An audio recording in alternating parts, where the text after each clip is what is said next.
ونتوكل عليه ونعوذ بالله من شرور أنفسنا ومن سيئات أعمالنا من يهده الله فلا مضل له ومن يضلل فلا هادي له ونشهد أن لا إله إلا الله وحده لا شريك له ونشهد أن سيدنا ومولانا محمدا عبده ورسوله الذي أرسله بالحق بشيرا ونذيرا وداعيا إلى الله بإذنه وسراجا منيرا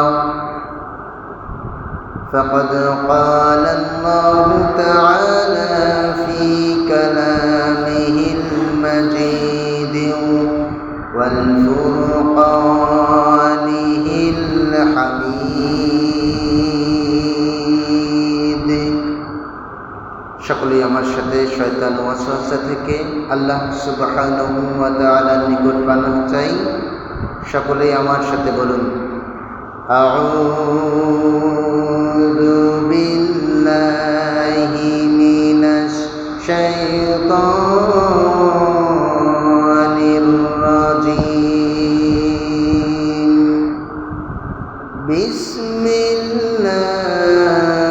বিসমিল্লাহির রাহমানির রহিম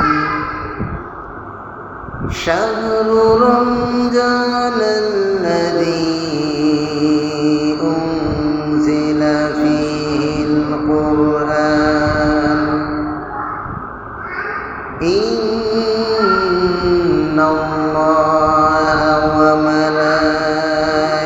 وملائكته يصلون على النبي يا أيها الذين آمنوا صلوا عليه وسلموا تسليما درود اللهم صل على مولانا محمد وعلى آل سيدنا مولانا محمد আমাদের প্রভু এক নবীর উম্মত জীবন বিধান ওই শিবানী কোরআন আমাদের প্রভু এক নবীর উম্মত জীবন বিধান ওই শিবানী কোরআন তবে কেন এক হে মুসলমান এক হও করিয়া আহ্বান তবে কেন এক হে মুসলমান এক হও করিয়া আহ্বান বাইতুল্লাহ মদিনা শরীফ উহুদ পাহাড়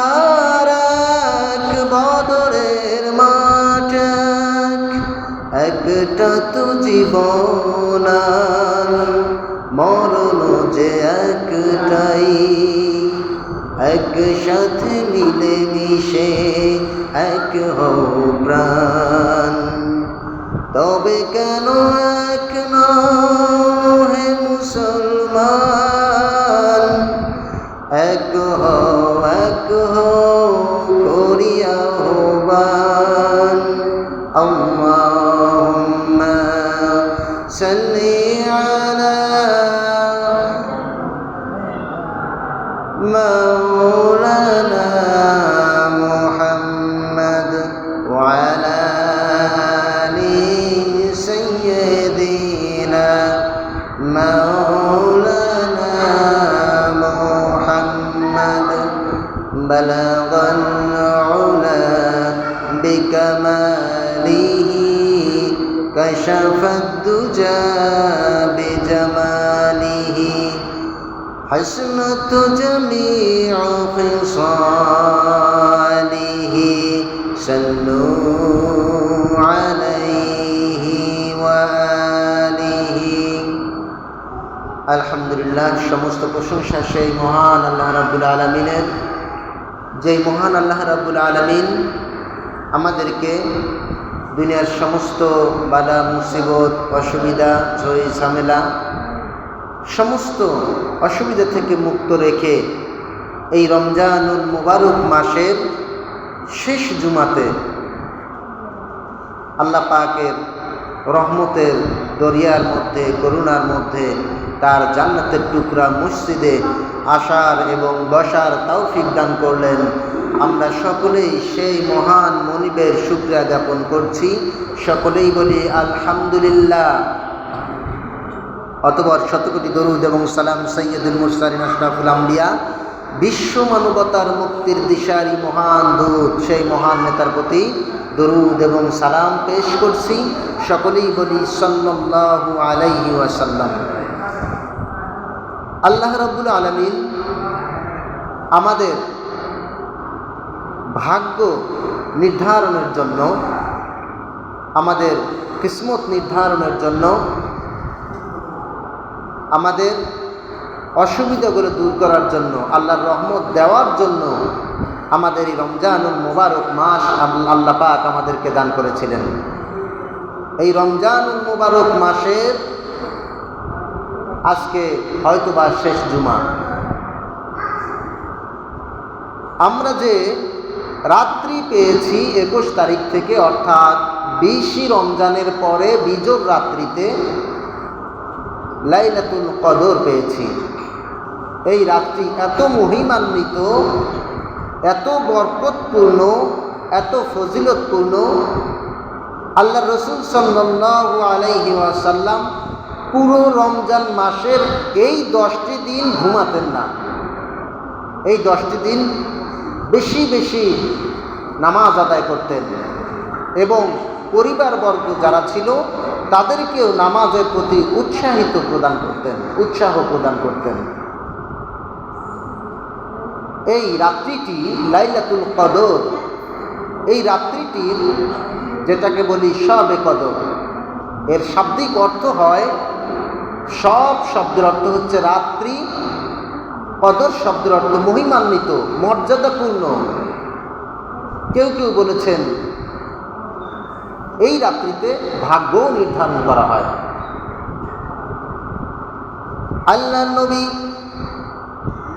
জনাবে মুহাম্মদুর রাসূলুল্লাহ সাল্লাল্লাহু আলাইহি ওয়াসাল্লাম এই রাত্রির ব্যাপারে বলেছেন, যারা নাকি এই লাইলাতুল কদরের রাত্রিতে আল্লাহ রব্বুল আলামিনের কাছে সিজদা দিবে আর আল্লাহর কাছে মাফ চাইবে, আল্লাহর কাছে বলবে, রব্বুল আলামিন আমি গুনাহগার বান্দা, গুনাহ করতে করতে জীবনটা শেষ করে ফেলেছি, জীবনটা বরবাদ করে ফেলেছি।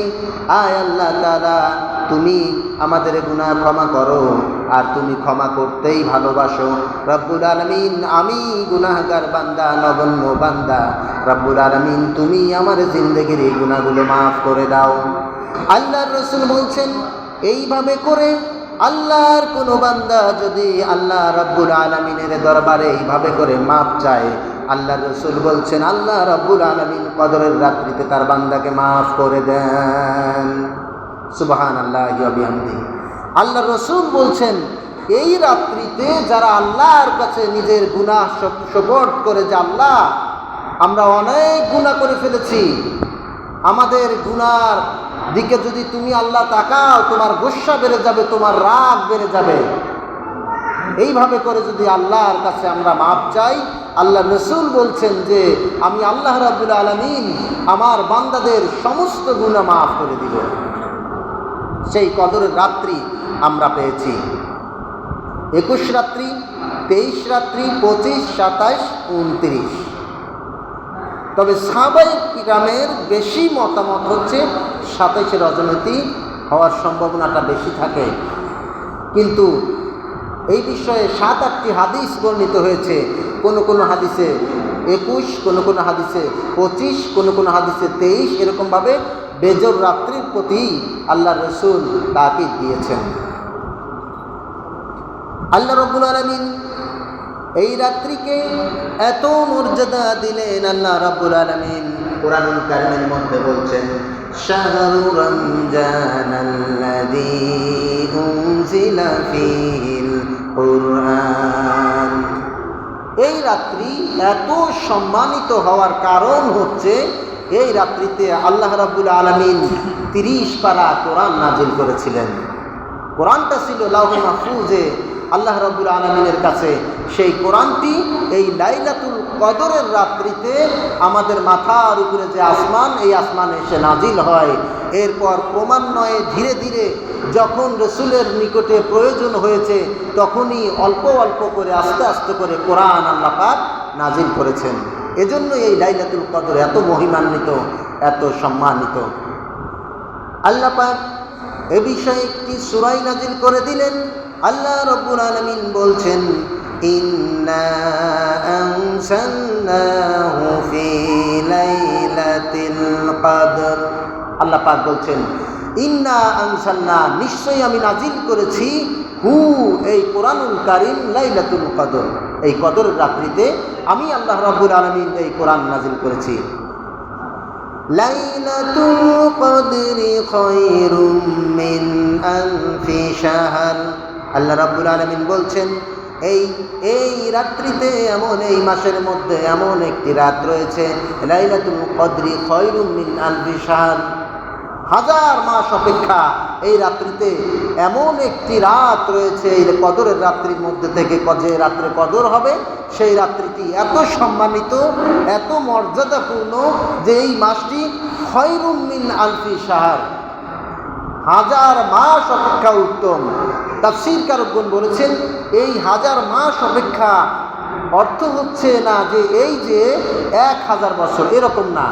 আলফুন শব্দের অর্থ তাফসীরকারগণ বলেছেন হাজার হাজার হাজার হাজার।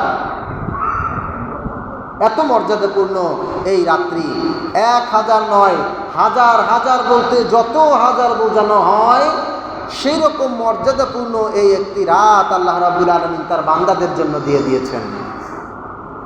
এরপর আল্লাহ রাব্বুল আলামিন বলছেন লাইলাতুল কদরি খায়রুম মিন আলফি শাহর। এই রাত্রি কেন এত মর্যাদাপূর্ণ হলো? লাইলাতুল কদরি খায়রুম মিন আলফি শাহর তানাজ্জালুল মালাইকাতু ওয়ার-রূহু ফীহা বিইذনি রাব্বিহিম মিন কুল্লি আমরিন সালাম। এই রাত্রিতে আল্লাহ রাব্বুল আলামিন হাজার হাজার ফেরেশতা আল্লাহর পক্ষ থেকে জমিনে অবতরণ করে। জিবরাইল আলাইহিস সালাম সহ শুধু লক্ষ লক্ষ কোটি কোটি ফেরেশতাই যে জমিনে অবতরণ করে এটাতেই শেষ নয়।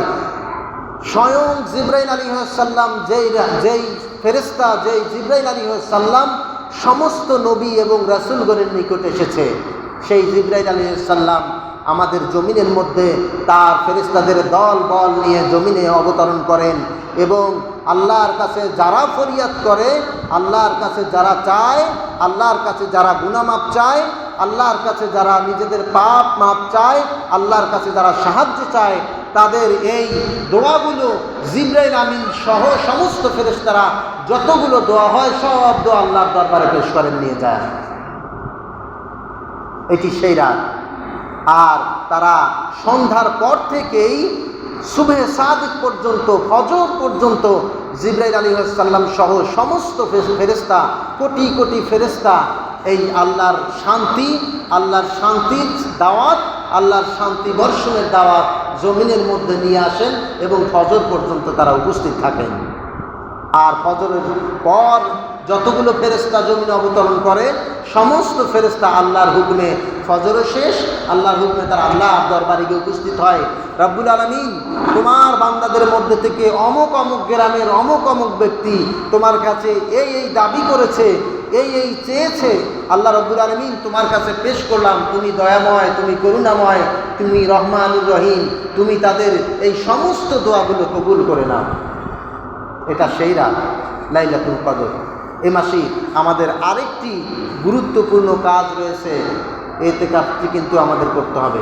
যদি মহল্লার মধ্যে থেকে যে কেউ একজন ইতিকাফ না করে, অন্তত পক্ষে একজন, তাহলে মহল্লার সকলকেই গুনাহগার হতে হবে।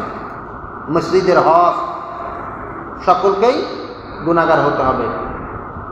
আমাদের এখন 21 তারিখে বসার কথা ছিল, এ পর্যন্ত বসে নাই কেউ। অন্তত পক্ষে যদি মাজরুর হয় সমাজের লোক, অন্তত পক্ষে শেষ 3 দিন রাখতেই হবে, শেষ 3 দিন। এই জন্য ময়মুরব্বী যারা আছেন, পিতৃ সমতুল্য, আপনারা বসবেন এবং মসজিদের হক আদায় করবেন, গোটা মহল্লার হক আদায় করবেন। কেন ইতিকাফ করবেন না? সময় কম, এই জন্য সংক্ষেপ অল্প অল্প করে আলোচনা করতেছি।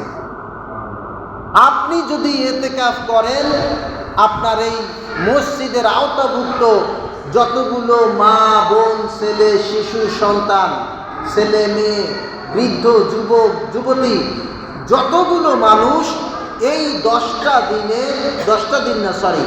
এই 30টি দিনে যতগুলো আমল করবে, যত নামাজ পড়বে, যতগুলো লোককে ইফতারি খাওয়াবে, যতবার সুবহানাল্লাহ বলবে, যতবার আলহামদুলিল্লাহ বলবে, যতগুলো সদকা করবে, যতগুলো ভালো ভালো কাজ করবে, গোটা মহল্লার মানুষ সবগুলো সবের একটা অংশ যেই ব্যক্তি ইতিকাফ করবে তার আমলনামায় দিয়ে দেওয়া হবে। এই লাভগুলো আমাদেরকে বুঝতে হবে। এই যে বাচ্চারা এসেছে, রোজা রাখে নাই, নামাজ এসেছে, ওদের সবটাও দিয়ে দেওয়া হবে। অর্থাৎ সব বলতে, নেকি বলতে যতগুলো অংশ রয়েছে, এই মহল্লার মানুষ এই 30টা দিনে যতগুলো সবের কাজ করবে, ভালো কাজ করবে, যতগুলো নেকির কাজ করবে, সবগুলোর সবের একটা অংশ আল্লাহ পাক ইতিকাফকারীর ঘাড়ে ফেরেশতাদের মাধ্যমে লিখে দেওয়া হবে। এজন্য আসুন, আর যদি আমরা ইতিকাফ না করি তাহলে আমাদের সব মহল্লার সকলকেই গুনাহগার হতে হবে। আল্লাহর নবী জনাবে মুহাম্মদুর রাসূলুল্লাহ সাল্লাল্লাহু আলাইহি ওয়াসাল্লাম বলেছেন, ও আমার উম্মতেরা, তোমরা কেন ইতিকাফ করবে না? ইতিকাফের ফজিলত সম্পর্কে আল্লাহ পাক নিজেই ঘোষণা দিয়েছেন। রমজানের মধ্যে বিভিন্ন ত্রুটি, বিচ্যুতি, ভুল হওয়ার সম্ভাবনা থাকে। রোজা রাখার মধ্যে এরকম ভুল হওয়ার সম্ভাবনা থাকে যে রোজা হালকা হচ্ছে, ক্ষতি হচ্ছে।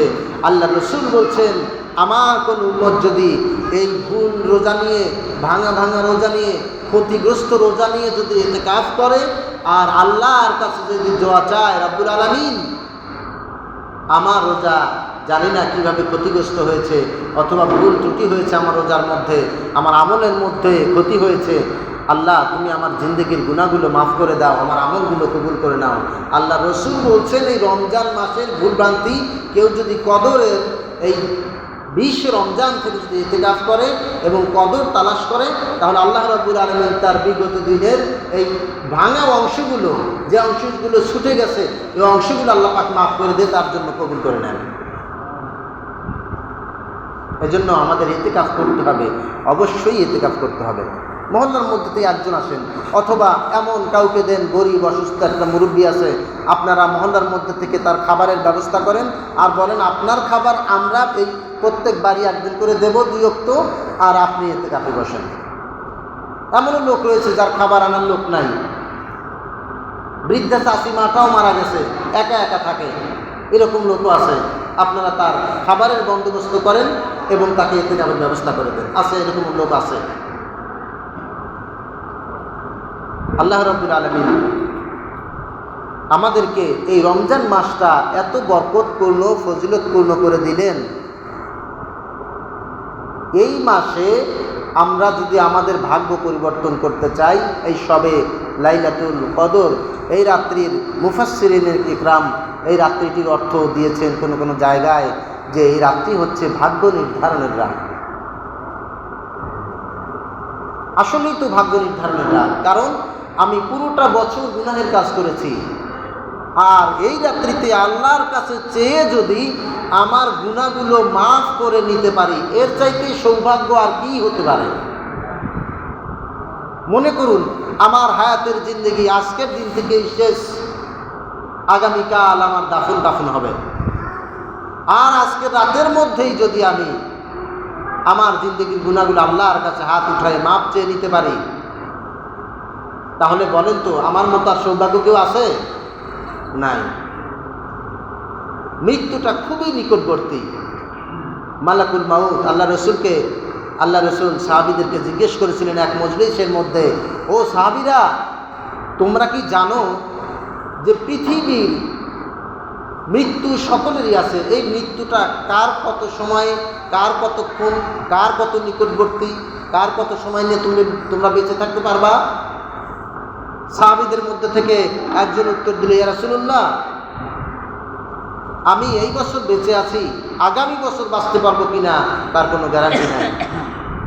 আরেকজন সাহাবীকে আল্লাহ রাসূল জিজ্ঞেস করলেন, ও সাহাবী তুমি বলো। সাহাবী বললেন, ইয়া রাসূলুল্লাহ, আমি এই মাসে বেঁচে থাকবো, আবার আগামী মাস বাঁচতে পারবো কিনা তার কোনো গ্যারান্টি নেই। আরেকজন সাহাবীকে জিজ্ঞেস করলেন, ও সাহাবী, তোমার মতামত পেশ করো, তুমি কতদিন বেঁচে থাকবা এই জমিনে? সাহাবী বললেন, হুজুর, আজকের দিন বেঁচে আছি, আগামীকাল বেঁচে নাও থাকতে পারি।